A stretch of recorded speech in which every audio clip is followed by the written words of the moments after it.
Lei Rouanet, esse é um assunto que sempre dá o que falar, né? Mas olha, a proposta aqui é um pouco diferente. Que tal a gente deixar as opiniões de lado um pouquinho e focar só nos números, nos dados puros? É exatamente isso que a gente vai fazer agora. Um raio-x do impacto econômico real da lei. Tudo com base num estudo bem aprofundado. Olha, vamos começar com o dado mais forte de todos, o número que, de certa forma, resume toda essa discussão: R$ 7,59. Guarda bem esse número porque ele é a chave de tudo. Pois é, pode parecer até um pouco surpreendente, né? Mas é o que um novo estudo mostra.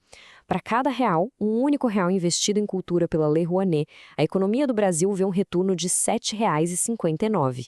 Aí a pergunta que não quer calar é como? Como é que isso acontece? De onde vem essa multiplicação? É isso que a gente vai investigar a fundo.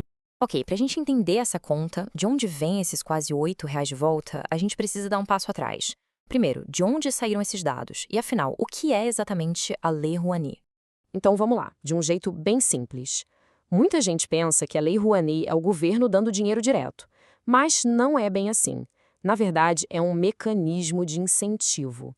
Pensa o seguinte: empresas e até pessoas físicas, em vez de pagar todo o imposto de renda para o governo, podem pegar uma fatia desse imposto, que já iriam pagar de qualquer jeito, e direcionar para um projeto cultural que foi aprovado.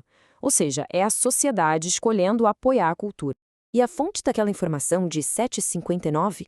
Bom, não é um número tirado do nada. Ele vem de um estudo bem parrudo, que foi encomendado pelo próprio Ministério da Cultura e conduzido por ninguém menos que a Fundação Getúlio Vargas, a FGV. A ideia era justamente essa: ter dados confiáveis para poder discutir o assunto com base em fatos. A própria ministra da Cultura, Margarete Menezes, disse que a intenção era trazer evidências claras para a mesa. O objetivo, segundo ela, era justamente usar dados completos e confiáveis para mostrar o impacto real do investimento na cultura, combatendo um pouco a desinformação que cerca o tema. Beleza. Então a fonte é confiável, a gente já entendeu. Agora sim vamos voltar para a pergunta central. Como é que um real vira 7,59? A resposta para isso tem um nome técnico, que os economistas adoram, é o tal do efeito multiplicador. E o primeiro lugar onde a gente vê esse efeito é bem concreto: empregos. Dá uma olhada nesse número. Só em 2024, os projetos que receberam apoio da lei foram responsáveis pela criação de 230 mil vagas de trabalho. É muita gente. São 230 mil famílias que tiveram uma renda gerada por causa desse ecossistema. E aqui tem um ponto que, olha, derruba uma das ideias mais comuns sobre a Lei Rouanet. Muita gente acha que o dinheiro vai todo para o bolso do artista famoso, né? Mas os dados mostram outra coisa. Só 1/3 do valor total vai para o pagamento de artistas. E os outros 2/3? Bom, eles movimentam uma cadeia gigantesca. Pensa em logística, equipes técnicas de som e luz, pessoal da administração e mais de 1.800 tipos diferentes de fornecedores. É o dinheiro girando na economia de verdade. E para reforçar essa ideia de que o dinheiro se espalha, olha só esse gráfico. É impressionante. Quase 97%, 97% de todos os pagamentos feitos pelos projetos são de valores pequenos, abaixo de R$ 25 mil. Ou seja, a realidade não é a de grandes cheques para pouca gente. É o contrário, são milhares de pagamentos menores.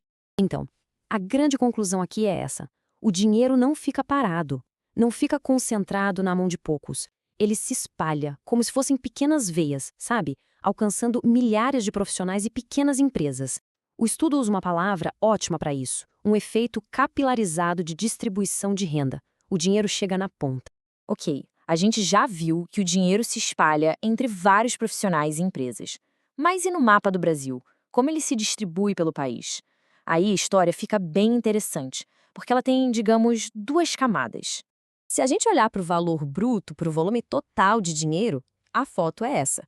A concentração no Sudeste é gritante. A gente está falando de 18 bilhões de reais só nessa região.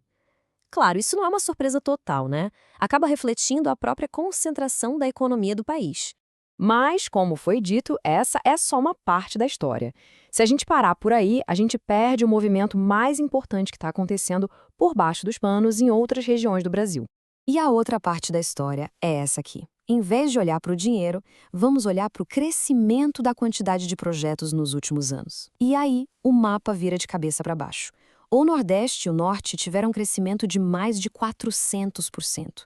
É um aumento gigantesco. Enquanto isso, o Sudeste, que tem mais dinheiro, foi a região que menos cresceu. O que isso mostra pra gente? Uma tendência muito forte de descentralização.